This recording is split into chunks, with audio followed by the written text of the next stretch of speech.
Hi, I'm Annette. I'm Dick. And we own Riverbend Farm near Pleasant Hill.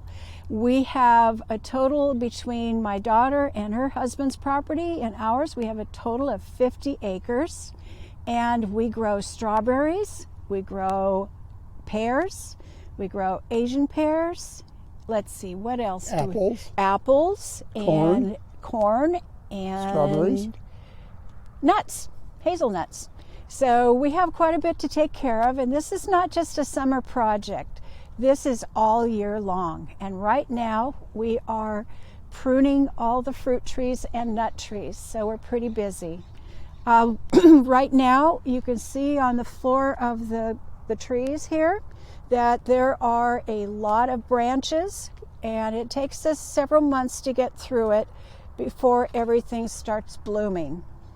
We have 400 trees here of pears and Asian pears, and we sell a lot to other school districts. So you get to enjoy some of the fruit that we grow here at our farm. I think probably the most enjoyable thing about farming, at least for me, is one, you get to eat a lot of good fresh fruit and vegetables and berries, but it's also watching the face on somebody who tries an Asian pear for the first time, because they're not like a European pear, or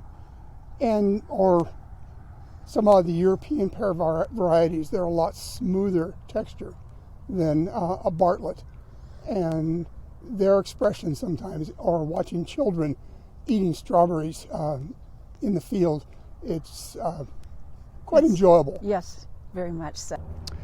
Okay, we prune all of our fruit trees and our hazelnuts every winter, usually start about a little after Christmas.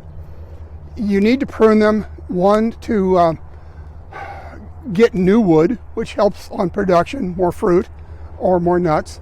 Also, you want to prune out dead wood, disease, and things like that. You also need to prune the pear trees to keep them down to a reasonable height. These trees are semi-dwarf. They should be about 12 feet high. We prune them a little bit shorter because it's easier to pick.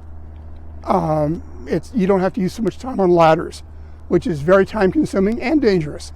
The Asian pears will grow anywhere from 3 to 5 feet in one season, and it's a very significant growth. And they will also tend to spread out on the row, and if you don't prune them, by 1 or 2 seasons you'll have about a foot between the two rows. You could barely walk through between each row of trees, let alone drive a tractor through. You'll never get through with a tractor then. You're looking at what's called high density orchards. What we've done here is we have a whole bunch of wires on each side, and we train the limbs onto those wires, and it's one for better production because the branches are on a horizontal level, which is like this. Then what happens is they produce more fruit. Also, the fruit is very heavy, and the wires help keep those from the branches from breaking, and that's very important. So we're always training them, which means placing the limbs on the wires so it makes them stronger.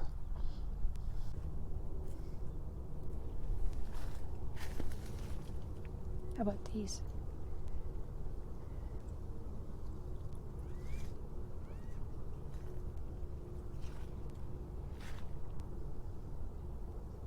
Okay, if you look at these trees, they look like they're dead, don't they?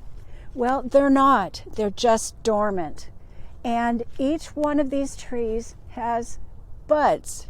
And around March, we'll start to see a lot of white flowers. All the trees turn white from so many flowers. And that's why we have a lot of beehives, and we also have mason bees. Mason bees are a different native bee, and they come out when it's a little colder out. So they also pollinate all of our trees. Now these will start as soon as the flowers are done. Then they'll start getting green leaves, and it's very pretty because it's a bright beautiful green. And throughout the summer, once those are done, then we keep taking care of them. We fertilize them.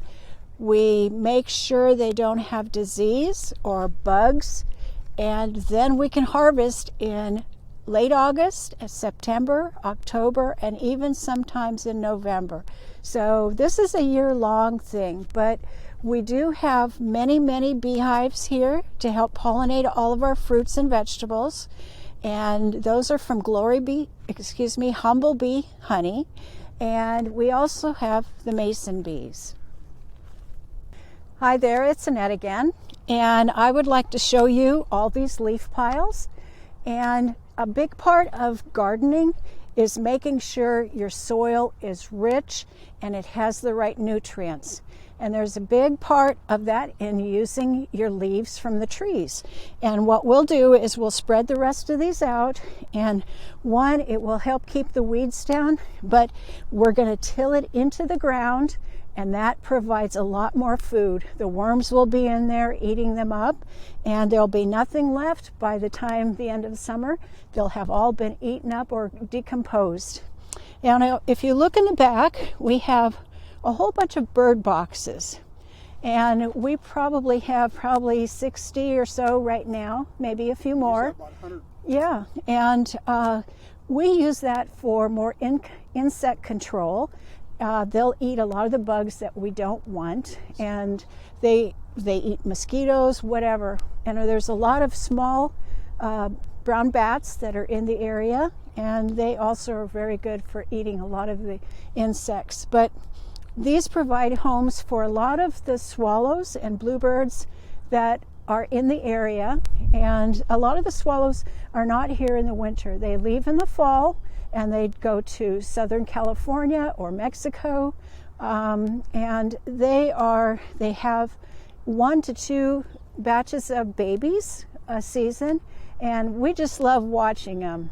And it's a huge part of our farm too, of how we control bugs.